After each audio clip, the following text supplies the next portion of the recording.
اعوذ باللہ من الشیطان الرجیم بسم اللہ الرحمن الرحیم لا يتخذ المؤمنون الكافرين أولياء من دون المؤمنين ومن يفعل ذلك فليس من الله في شيء إلا أن تتقوا منهم تقاه ويحذركم الله نفسه وإلى الله المصير قل إن تخفوا ما في صدوركم أو تبدوه يعلمه الله ويعلم ما في السماوات وما في الأرض والله على كل شيء قدير. السلام علیکم ورحمۃ اللہ وبرکاتہ. نحمده ونصلی علی رسولہ الکریم، اما بعد فاعوذ باللہ من الشیطان الرجیم. بسم اللہ الرحمن الرحیم. رب اشرح لی صدری ویسر لی امری واحلل عقدۃ من لسانی یفقہوا قولی ربنا زدنا علما آمین. اچھا جی، ہم پہنچ گئے ہیں آل عمران کی 28ویں آیت پہ، اور یہ آیت بہت امپورٹنٹ ہے کیونکہ مستشرقین اور منافقین قسم کے لوگ جو ہیں وہ اسلام کے بارے میں بہت زیادہ بدگمانی پیدا کرتے ہیں کہ اللہ سبحانہ و تعالیٰ نے قرآن پاک میں مسلمانوں کو منع کیا ہے کہ دوستی نہ رکھیں، اور مسلمانوں کو یہ کہا ہے کہ جہاں پر بھی کوئی کافر ملے اس کو مار دیں. بالکل غلط باتیں اور بالکل آؤٹ آف کانٹیکسٹ اطلاعات لوگوں کو دیتے ہیں، اور پھر اس سے بدگمانی پھیلاتے ہیں. اور لوگوں کے پاس اتنا وقت نہیں ہے کہ وہ جا کے ریسرچ کریں، چیک کریں، یا اپنا ٹائم انویسٹ کریں کہ وہ دیکھ سکیں گے کیا قرآن پاک میں واقعی ایسی چیز کوئی لکھی ہوئی ہے. تو جب تک مسلمان اپنے دین کو سمجھنے کے لیے، قرآن پاک کو سمجھنے کے لیے وقت انویسٹ نہیں کریں گے، یعنی ساری دنیا کے کاموں کے لیے وقت ہے اگر، لیکن قرآن پاک کے لیے نہیں ہے. یہ ایک بہت ہی دکھ دینے والی بات ہے. ایک کتاب اللہ سبحانہ وتعالیٰ نے نازل کی ہے، پوری زندگی میں آپ نے اس کتاب میں سے ایک دفعہ گزرنا ہے اور آپ کی ساری زندگی آسان ہو جائے گی، آپ کو سارے کانسیپٹس کلیئر ہو جائیں گے، اور انسان پھر جو کام کرے گا حق سمجھ کے کرے گا اور سچا کام کرے گا، اور جو برائی ہوئے گی اس کو چھوڑ دے گا، اس کو برائی سمجھے گا. لیکن جب قرآن کو پڑھا نہیں جاتا اور سمجھا نہیں جاتا تو انسان نیکی بھی ڈاواں ڈول ہو کے کرتا ہے اور برائی بھی شیر ہو کے کرتا ہے. بالکل غلط زندگی کا طریقہ. چلے آج پھر آیت پڑھتے ہیں اور اس کے بعد ہماری کافی ساری چیزیں کلیئر ہو جائیں گی. اللہ تعالیٰ فرماتے ہیں اعوذ باللہ من الشیطان الرجیم بسم اللہ الرحمن الرحیم. لا یتخذ المؤمنون، لا یتخذی نہ بنائیں، المؤمنون مومن، الکافرین کافروں کو، اولیاء دلی دوست، من دون المؤمنین، من دونی چھوڑ کے، ادر دین جیسے نہیں ہم کہتے، المؤمنین مومنوں کو، یعنی مومنوں کو چھوڑ کر کافروں کو اپنا دوست نہ بنائیں. وَمَن يَفْعَلْ ذَلِكَ، اور جو کوئی ایسا کرے گا، فَلَيْسَ تو نہیں ہے، مِنَ اللَّهِ اللہ کی طرف سے، فِي شَيْءٍ کوئی چیز، یعنی اللہ اس کے سائڈ پر نہیں ہونے لگے، اللہ اس کے مددگار نہیں ہے.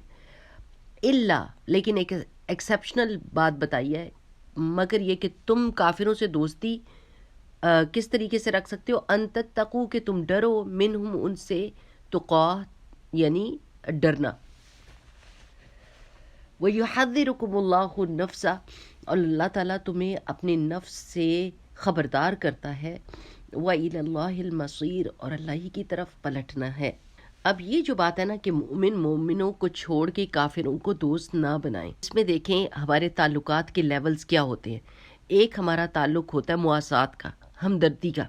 اب وہ کوئی کافر، کوئی مشرک، کوئی ہندو، کوئی سکھ ہمارے سامنے بھوکا ہوگا یا تکلیف میں ہوگا تو ہم یہ نہیں کریں گے کہ ہم مسلمان ہیں اور ہم اس کو مرنے دیں، بلکہ ہم اس کی مدد کریں گے، ہمدردی کریں گے. کسی طرح کی بھی دنیاوی مدد وہ ہم سے مانگیں تو ہم ان کی مدد کریں گے، ہم ان کی ہمدردی کریں گے، ہم ان کے ساتھ بھلائی کریں گے.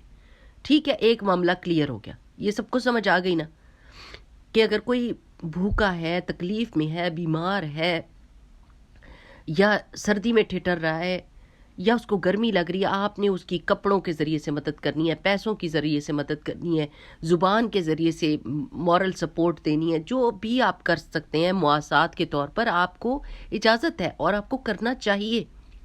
دوسرا ہوتا ہے مدارات۔ اگر کوئی آپ کے گھر آ جائے کافر مشرک، تو آپ نے کیا کرنا ہے؟ آپ نے اس کی خاطر کرنی ہے، آپ نے اس کو دھتکار نہیں دینا۔ یہ نہیں کہنا اس نے اب میرے برتن سے پی لیا تو اب اس برتن کو میں 7 دفعہ دھوؤں گی، ایسے نہیں کر سکتے۔ یعنی آپ نے ان کی خاطر مدارات کرنی ہے اور ان کو مہمان کے طور پر لینا ہے۔ اور تیسری چیز کیا ہوتی ہے؟ معاملات، یعنی آپ کے بزنس کے تعلقات ہیں اور آپ ان کے ساتھ بزنس کر رہے ہیں۔ ساری دنیا میں ڈفرینٹ قسم کے بزنس پارٹنر ہو سکتے ہیں آپ کے، کوئی کافر ہو سکتا ہے، کوئی مشرک ہو سکتا ہے، کوئی یہودی ہو سکتا ہے، کوئی عیسائی ہو سکتا ہے۔ اللہ تعالیٰ نے نہیں منع کیا، تو اللہ تعالیٰ نے مواسات کو منع نہیں کیا، اللہ تعالیٰ نے مدارات کو منع نہیں کیا، اللہ تعالیٰ نے معاملات کو منع نہیں کیا، لیکن ہاں ایک جگہ پہ آ کے اللہ تعالیٰ نے منع کیا ہے، اور وہ ہے دلی دوست۔ ایسا دلی دوست جس کے ساتھ آپ اپنے راز شیئر کرتے ہوں، جس کی طرف مدد کے لیے پلٹتے ہوں، مشکل وقت میں اس کی طرف دیکھتے ہو۔ تو بات ساری یہ ہے کہ ایک مسلمان ہی دوسرے مسلمان کو بہترین مشورہ دے سکتا ہے مشکل کے وقت میں، اور اس کا دلی دوست ہو سکتا ہے۔ کیونکہ اللہ کا کانسیپٹ ہے نا اس کے پاس، اور وہ اس کو بہترین مشورہ دے گا۔ لیٹس سے کہ کوئی عورت ہے اور وہ اس کے ہسبینڈ کے ساتھ اس کا جھگڑا ہوا ہے، اور اب اگر وہ اپنی گوری دوست کے پاس جاتی ہے جو کسی اور ریلیجن کی ہے، تو وہ کہے گی اس کو تو کک آؤٹ کرو تم اپنے ہسبینڈ کو، اور اس کی کوئی بات نہ سنو، برابری کا معاملہ کرو، تمہارا اور اس کا حق برابر ہے، اور یہ اور وہ، یعنی اس کو ایسا مشورہ دے گی جس میں اللہ سبحانہ و تعالیٰ نے جو صبر کو ہمیں کہا ہے اور معاملات کو درست کرنے کی کوشش کرنے کو کہا ہے، وہ مشورہ نہیں دینے لگی۔ اگر مسلمان کے پاس جائے گی تو وہ کیا کہے گی؟ اللہ سبحانہ و تعالیٰ سے دعا کریں، تہجد پڑھیں، صدقہ خیرات کریں، اپنے ہسبینڈ کے ساتھ بھلائی کریں، ان کو بتائیں کہ ہماری فیملی نے جڑ کے رہنا ہے۔ یہ دوستی جو ہوتی ہے انفرادی طور پہ بھی وقت آنے پر نقصان پہنچاتی ہے، اور اجتماعی طور پہ بھی، قوموں کے لحاظ سے بھی آپ دیکھیں کہ قومیں مسلمان قوموں کو چھوڑ کر اور پھر اگر کافروں سے دوستی کرتے ہیں تو وہ کس طریقے سے ان کو لیٹ ڈاؤن کرتے ہیں، اینڈ جس وقت ان کی مدد کا وقت ہوتا ہے تو سارے چھوڑ کے علیحدہ ہو جاتے ہیں، اور وہ قوم نقصان اٹھاتی ہے، کیونکہ اس نے اپنے بہن بھائیوں سے تو دوستی کی نہیں، یعنی ایسی قوم سے دوستی نہیں کی جس کے پاس اللہ سبحانہ وتعالیٰ کا توحید کا کانسیپٹ تھا۔ تو یہ ہوتا ہے کہ اینڈ ٹائم پر یہ دھوکہ دے جاتے ہیں، جس کی وجہ سے بہت بڑا نقصان اٹھانا پڑتا ہے۔ تو یہ نہیں اللہ تعالیٰ نے کہا کہ زندگی میں کسی بھی معاملات میں ان کے ساتھ دوستی نہ رکھو، جیسے میں نے آپ کو بتایا کہ مواسات میں، معاملات میں، مدارات میں، سب میں آپ ان کے ساتھ رکھیں گے، کیونکہ رسول اللہ صلی اللہ علیہ وسلم جس وقت فوت ہوئے تھے تو یہودی کے پاس رسول اللہ صلی اللہ علیہ وسلم کی زرہ جو تھی وہ جو کے بدلے میں رہن رکھی ہوئی تھی، بزنس چل رہا ہوتا تھا، تعلقات چل رہے ہوتے تھے، لیکن یہ جو راز شیئر کرنے والا اور مشکل کے وقت میں کس کی طرف آپ پلٹتے ہیں کہ اچھا اور بہترین مشورہ ملے، وہ والی دوستی سے اللہ تعالیٰ نے منع کیا، کیونکہ اس دوستی میں انسان ٹھوکر کھاتا ہے اور غلط مشورہ اس کو مل جاتا ہے۔ ٹھیک ہے نا؟ اب دیکھیں کہ اگر کوئی، ہم بچوں کو جیسے کہتے ہیں کہ بیٹے مسلمانوں کو دوست بنایا کرو، تو کیا ہوتا ہے، کیونکہ اگر آپ نماز نہیں پڑھے تو دوسرا بچہ کہے گا کہ نماز کا ٹائم ہو گیا، یا اگر ایک بچہ کہہ رہا ہوگا کہ میری امی بہت سخت ہیں یا میرے ابو بہت سخت ہیں اور وہ مجھے نماز پڑھنے کا کہتے ہیں یا روزہ رکھنے کا کہتے ہیں یا گھر جلدی آنے کا کہتے ہیں، تو دوسرا کہے گا ہاں میرے امی ابو بھی ایسے ہی کرتے ہیں، کیونکہ وہ ہم کو بچانا چاہتے ہیں نقصان سے، تکلیف سے، وہ اس کو اچھا مشورہ دے سکتا ہے بجائے اس کے کہ اس کو ایک غلط مشورہ ملے۔ اگر کسی اور دین والے سے وہ ایسی دوستی کرتا ہے جس میں وہ اپنے گھر کے راز شیئر کر رہا ہے، تو ہو سکتا ہے کہ وہ اس کو کہے کہ گھر سے بھاگ جاؤ، تمہیں اس گھر میں رہنے کی کیا ضرورت ہے، یہ دیکھو میں بھی تو رہ رہا ہوں۔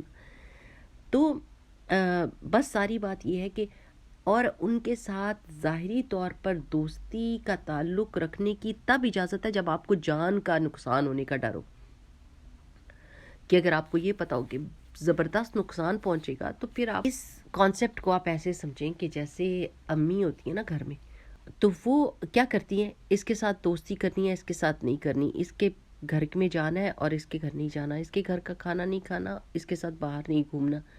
کیوں؟ اور پھر ڈراتی ہیں کہ خبردار اگر گئے نا تم تو دیکھنا تم. کیونکہ امی کو پتہ ہوتا ہے کہ یہ لڑکے یا یہ جو دوست ہیں یہ خوفناک ہیں اور یہ دین کا اور دنیا کا نقصان کرنے والے ہیں اور اس بچے کو غلط صحبت میں ڈال دیں گے.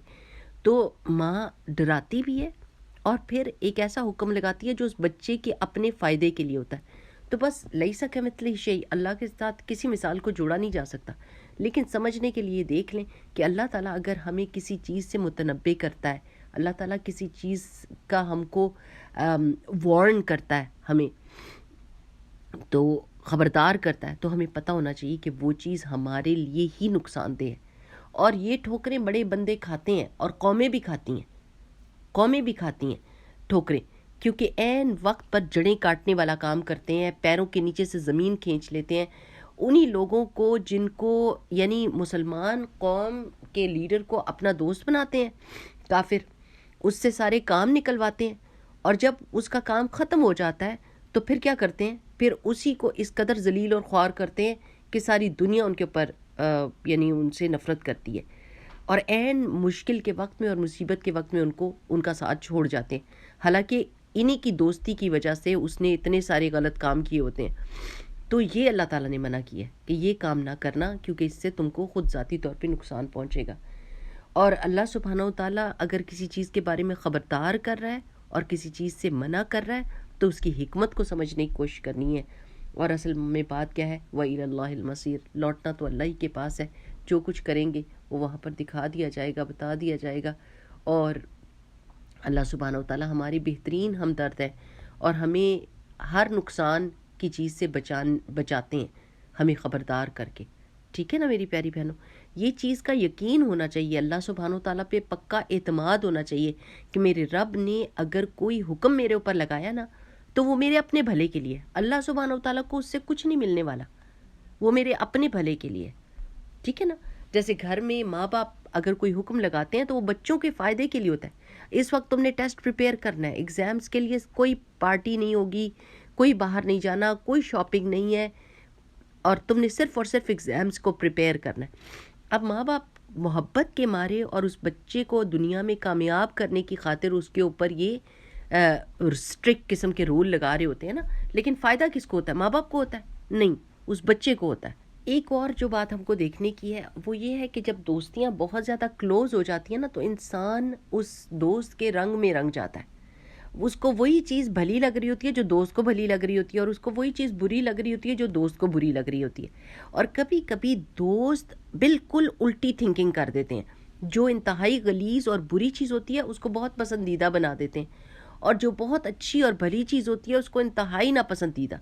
اب یہ کرسمس کے دوران ہی آپ دیکھیں کہ سجاوٹیں گھر کی، مسلمانوں نے بھی گھروں کے اندر کرسمس ٹری لانا شروع کر دیے ہیں، اور وہ گانے اور کپڑے اسی طرح رنگ کے پہنتے ہیں اور سیلیبریٹ کرتے ہیں کہ چلو ہم ان کے ساتھ سالیڈیرٹی اور ان کے ساتھ اپنے تعلق کو ظاہر کرتے ہیں. اللہ سبحانہ و تعالیٰ نے سختی سے منع کیا ہے کہ دوسروں کے دینی شعائر جیسے اختیار نہ کرو، ان کے طریقے نہیں اختیار کرنے. اور کرسمس کے اوپر تو وہ اللہ کا بیٹا قرار دے رہے ہوتے ہیں اور ان کی پیدائش کو سیلیبریٹ کر رہے ہوتے ہیں. حضرت عیسیٰ علیہ السلام کو یہ ٹائٹل دیتے ہیں کہ وہ اللہ کے بیٹے ہیں، نعوذ باللہ. تو اس وقت تو اللہ سبحانہ و تعالیٰ قرآن پاک میں آتا ہے نا کہ آسمان پھٹ جائے اور زمین شق ہو جائے، یہ اتنی بڑی بات ہے اللہ تعالیٰ کی نظر میں. تو دوستوں کی وجہ سے ہی زندگی کا سٹائل بدل جاتا ہے، سوچ بدل جاتی ہے، طور طریقے بدل جاتے ہیں، اور انسان کو پتہ بھی نہیں چلتا اور وہ جہنم کے راستے پر چل پڑتا ہے. اس سے اگلی آیت کیا ہے؟ قل ان تخفوا، کہہ دیجیے محمد صلی اللہ علیہ وسلم کہ ان سے کہ اگر تم چھپاتے ہو ما فی صدورکم، جو تمہارے سینوں میں ہے، او تبدوہ، یا تم ظاہر کرتے ہو اس کو، یعلمہ اللہ، اللہ اس کو جان لے گا. یہ جو دل کی محبتیں ہوتی ہیں نا، دل کے اندر کسی کی چاہت ٹھکی ہوئی ہونا اور اس کے اوپر بھروسہ کرنا، اس سے مدد مانگنا، اس کی طرف خیال کا ہونا، یہ اللہ تعالیٰ جان سکتا ہے. یہ ہم جو ہے نا، ہم کسی کو جج نہیں کر سکتے کہ کسی کے لیے محبت کتنی زیادہ ہے. تو اگر اللہ سبحانہ و تعالیٰ نے بتایا محبت کے معیار بھی بتائے ہیں، تو اگر ان کے علاوہ اگر ہم کسی سے محبتیں کر رہے ہوں گے اور ان کو دل سے چاہ رہے ہوں گے تو وہ پھر یا تو آپ خود جانتے ہیں اور یا پھر اللہ تعالیٰ جانتا ہے. اگر ہم اس کو ظاہر کریں یا چھپائیں، لوگوں سے تو چھپا سکتے، اللہ تعالیٰ سے تو نہیں نہ چھپا سکتے. یعلم اللہ، اللہ تعالیٰ تو اس کو جان لے گا.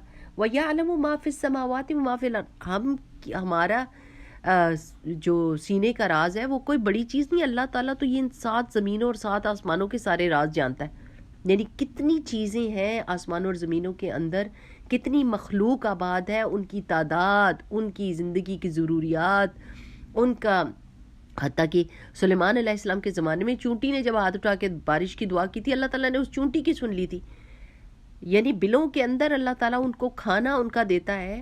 تو اللہ تعالیٰ تو آسمان اور زمین کے راز جانتا ہے، ہم اس کے آگے کیا چیز ہیں. واللہ علی کل شیء قدیر، اللہ تعالیٰ ہر چیز پر قدرت رکھتا ہے. دیکھیے منافق اور جو باقی کے لوگ ہوتے ہیں نا، وہ اللہ تعالیٰ کے اس کانسیپٹ سے خالی ہوتے ہیں کہ اللہ تعالیٰ ہر چیز کو جانتا ہے. وہ اللہ تعالیٰ کی توحید اور اللہ تعالیٰ کی صفات کو اس طرح نہیں مانتے جس طرح ایک مسلمان مانتا ہے. ہم تو کہتے ہیں کہ ہم اگر لوگوں کے بیچ میں بیٹھے ہوئے ہیں اور یا پھر اکیلے بیٹھے ہوئے ہیں، ہر جگہ پر اللہ سبحانہ و تعالیٰ ہم کو دیکھ رہا ہے. ہم کسی چیز کو دل کے اندر چھپا کے بیٹھے ہوئے ہیں اور ہمارے دل کے اندر کوئی وسوسہ بھی آیا ہے، اللہ سبحانہ و تعالیٰ نے اس کو جان لیا. ہمارا یہ ایمان ہے جس کی وجہ سے ہماری زندگی سیدھی رہتی ہے. جب انسان یہ سمجھنے لگ جاتا ہے کہ لوگوں سے تو چھپایا، چلو اللہ سے بھی مجھے لگتا ہے کہ میں چھپا سکتا ہوں چیزیں، تو وہاں پر جا کے اللہ تعالیٰ کی توحید کا کانسیپٹ اس کے اندر کنفیوژن ہو گئی اور اس نے اس کو گڑبڑ کر دیا.